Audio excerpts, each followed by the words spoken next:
Okay, let's talk about symmetry. This is section 2.4. I am guessing that you have a pretty good idea of what symmetry is. In fact, the definition, if I was to have you describe it or talk about what symmetry means, you probably have a broader definition than what we're going to use in this class.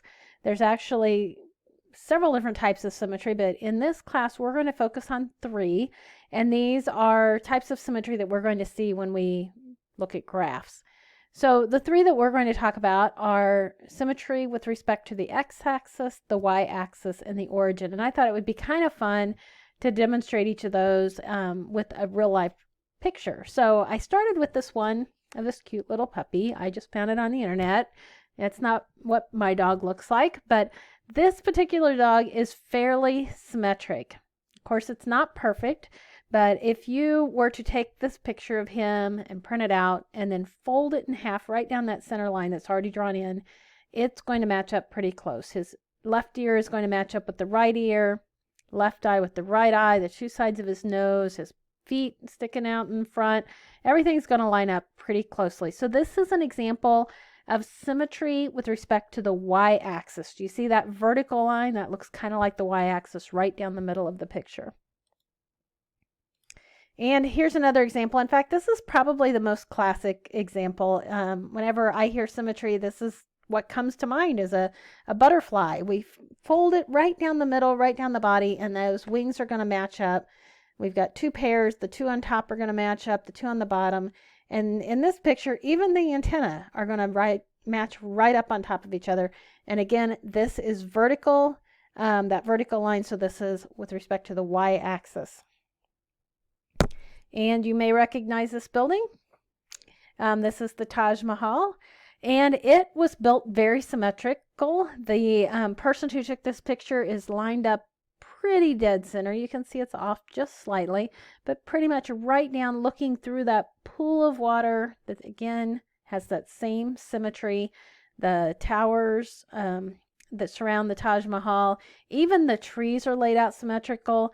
Of course, they're not exactly the same from left to right, but they line up. So this is another example of symmetry with respect to the y-axis. And here we have another example of symmetry. In this case, we have the hills and the trees and the sky all being reflected in the body of water. This is probably some lake, and you can see it's just really calm and clear water. And so that symmetry is almost perfect. You can almost see, if I turn this picture upside down, you might not even realize it looks just a little bit glossier there at the bottom where it's the water versus the real picture or the real scene on the top. So in this case, if we were to fold this to line up with itself, you would be making a fold that is horizontal. So this would be symmetry with respect to the x-axis. And again, it's not perfect, but it represents that symmetry with respect to the x. So we've talked about symmetry with respect to the x-axis and the y-axis. The final one that we're going to talk about in this class, and again, the word symmetry itself is broader. There's other types of symmetry. If you took a geometry class, you would talk about other forms of symmetry. We are talking about just on that two-dimensional plane. And so our third one is symmetry with respect to the origin. And I used a playing card for this because if we took this card and we turned it 180 degrees, that's a half turn, it would line up with itself. Now, there's another way to think of this, though. You can think of it, and by the way, in this class, we are defining symmetry with respect to the origin always being a half turn. Now, there is symmetry that, like turning a sixth of the way around or a quarter turn. Those would be symmetry as far as the general definition, but in this class, we are specifically talking about that half turn.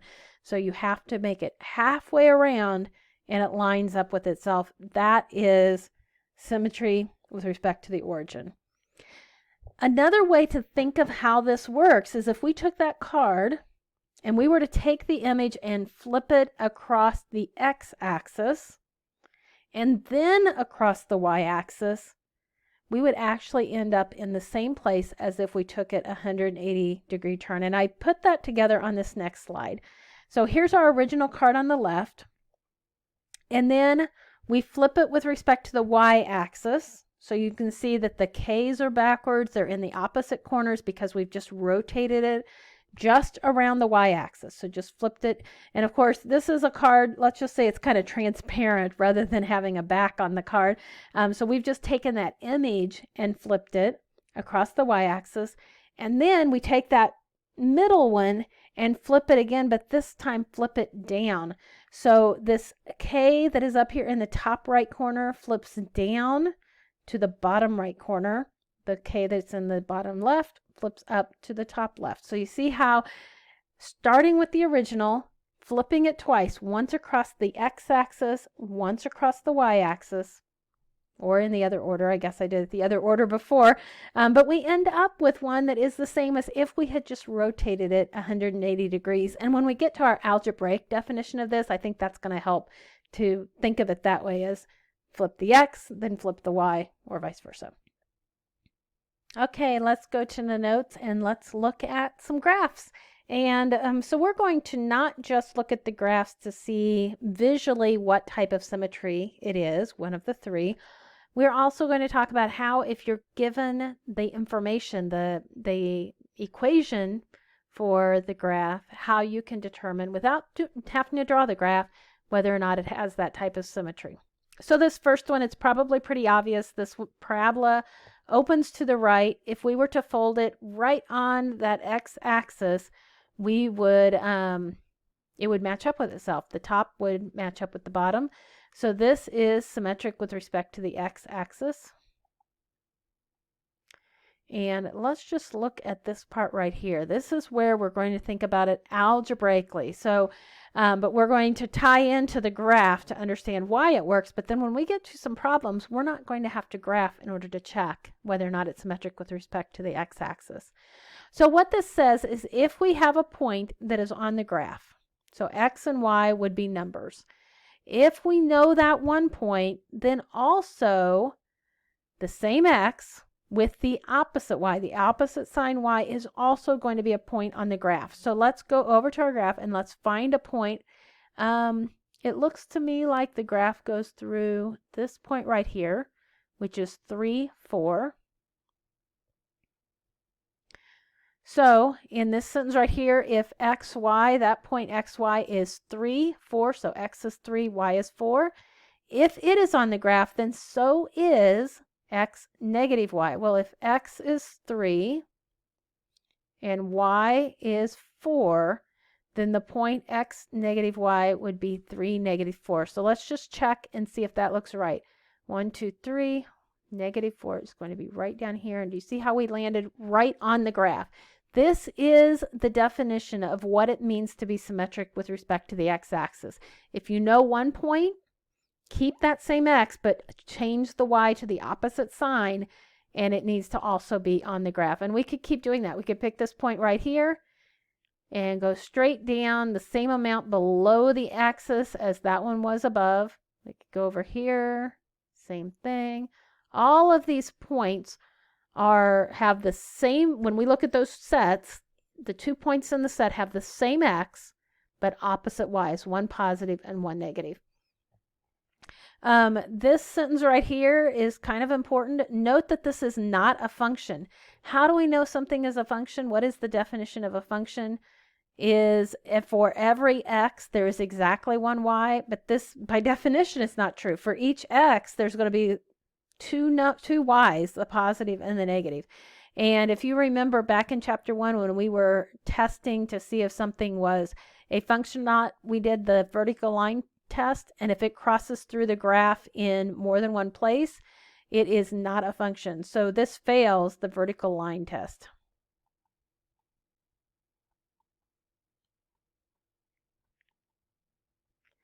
Because any point along there, we draw a vertical line, it's going to cross the graph twice, once on top, once on the bottom. So it is not a function. Okay, the next graph, this one you can see we can fold it on the y-axis, so it is symmetric with respect to the y-axis. And the definition here, the algebraic definition, is that if we have a point xy, This time we keep the y the same, but the x is going to be different. So let's just find a point that looks like it's on the graph. It looks to me like this point right here is -2, 5. So according to this definition, we're going to keep the same y, which is 5. But we're going to say there's also a point that has the opposite value for x. Now, since the point that I picked had a negative x, -2, so x is -2, negative x, or -2, would be a +2. And let's just check that. It looks to me like we have that point right there. So this particular graph would be a function. So even it's not always the case, but generally, if it's symmetric with respect to the y-axis, it may or may not be a function. Okay, let's go down to our last one. This one is kind of like our card, our King of Hearts. When we rotated it 180 degrees, that means halfway around, it lines up with itself. So this section right here rotated clear around to the section in the third quadrant. And we could pick a point. This point right here, now notice the labeling on this axis. This is actually a 2, a 4 out here, 2, 4. So this point has the x value of 2, but on the y, if this is 2, this would be 1. It looks like it's about 1/2. So if we go all the way around, we go all the way from the first quadrant, where x and y are both positive, to the third quadrant, where they're both negative, it kind of makes sense that we would change the sign of both x and y. And we can check that. -2 would be here. -1/2 would be there. So you can see this point basically rotated around and ended up there. And it also kind of fits with our definition where we said we flip it on the x. That would change the y value to the opposite, and then flip it on the y. That changes the x value to the opposite. So rotating it halfway around the origin is the same as flipping it on the x and then on the y. And we also see it here with this algebraic definition.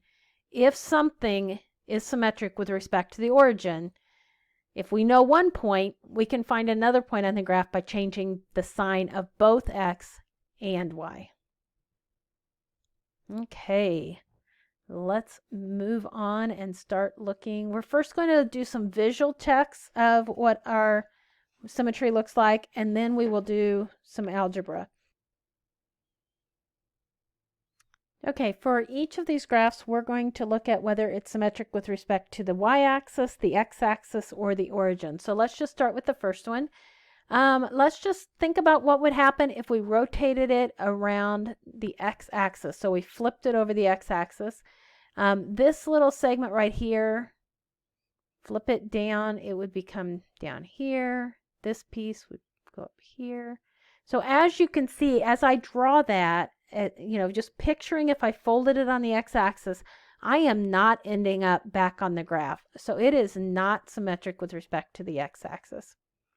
Let's look at y. If we fold it on the y-axis, this part that's over here on the left is going to line right up with the part on the y. So this is definitely symmetric with respect to the y-axis. Okay, the origin one's a little harder to picture, but let's just think about if you turn this halfway around.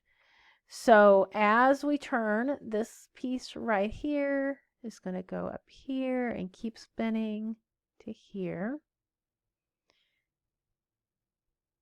And then the part down here at the bottom is going to spin up. And this part down here is going to spin all the way down to here. So, is it symmetric with respect to the origin? Definitely not. It basically turned it completely upside down. So instead of it opening up, it's now opening down. And if you think about it, that kind of makes sense. Remember we said that the definition or it works that if you are rotating something 180 degrees around, it's the same as flipping it across the x-axis, which we drew that first. And then when we flip it across the y, it matches right up with itself. So we end up with that same graph as if we were just rotating it about the x-axis. Okay, let's look at number 2. Number 2, we have almost the same here, the same thing here. This is going to rotate down, turn it like that if we did across the x, but across the y, it's completely symmetrical. Everything lines up as we fold those. And then finally, for the origin, we're going to see that same thing happen where it just turns into the upside down, just like it did with rotating on the x-axis, because across the origin is x then y. We flip it across the x, but then when we do the y, it matches up with itself. So this one is also y-axis. Let's look at number 3. Number 3, can you see that if we folded that on the x-axis, it would match up perfectly? Okay, so it's definitely x. What about y? What happens if we flip it at the y? It actually becomes this. So it is not symmetric with respect to the y. And so that leaves the origin. So let's just think about if we spun that around, just spin it all around, just like this was center of a record. I know you guys are too young for the records. We spin it around and we're going to end up with something that looks like that. So it is not symmetric with respect to the origin. Okay, looking at number 4, if we are checking to see if we spin it across the x-axis, this piece up here is going to spin up to the first quadrant, the piece in the second down here to the fourth.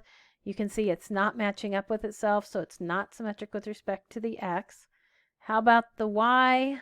Actually, you kind of get the same graph. You don't get there the same way. Kind of same thing. This piece up here in the second quadrant would reflect up here, and the piece in the fourth quadrant would reflect to down here. So it is not symmetric with respect to the y-axis either. How about if we spin it? And what's interesting is, yes, it matches up exactly. So you could see how if you spun this around 180 degrees, halfway around, so that the first quadrant goes to the third, the second goes to the fourth, the third goes to the first, it will match up. This piece up here will come down here. So this one is respect to the origin. And by the way, it is possible to have more than one way of symmetry. So far, they've each just had one. Okay, let's look at this next one. So let's start with the x-axis. If we flip this across the x-axis, this point out here would come down here, and we would have something that looks kind of like that. So no, it's not across the x-axis.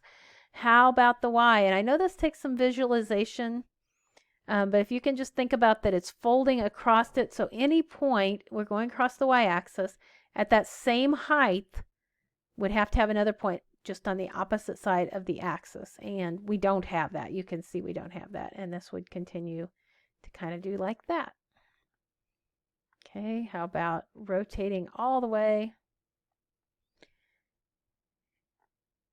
Erase a little bit more. Okay. If we rotated a full 180, so what's in the first quadrant goes down here to the third. So this point would rotate down to here. This point that's in the second quadrant would go to the fourth quadrant. It's right there. So yes, it is matching up. And number 6. Let's check x-axis first. If I rotate across the x-axis, this point has to stay the same distance left to right, but it's going to be in the opposite sign, so it's equal distance from the x. And we could keep picking points, and you can see they have a counterpoint that is right across from the x-axis. So this one is symmetric with respect to x-axis. But you need to keep checking because, like I said, some of them have more than one. So let's look at symmetric with respect to the y-axis. If that's true, then we should be able to pick points that are the same distance from the y-axis, but at the same height. Same distance, but opposite signs from the y-axis, but the same height. So if I start here and I go to the other side of the y-axis at the same height, I get that point here. And so on. So number 6 is also symmetric with respect to the y-axis. Now, does it make sense to you that if both of those are true, it would still be true because it's the combination of the two for the origin? Or if we want to visualize it as the half turn, everything in the first rotates around to the third. That should have been third there. So here, all the way around to here. That makes sense. Everything in the second quadrant goes all the way over here to the fourth, and so on. So this one is actually all three. Symmetric with respect to the x, the y, and the origin. Okay, I'm going to stop this video here. I'm going to pop back on a separate video and talk about how to tell algebraically if a graph is symmetric.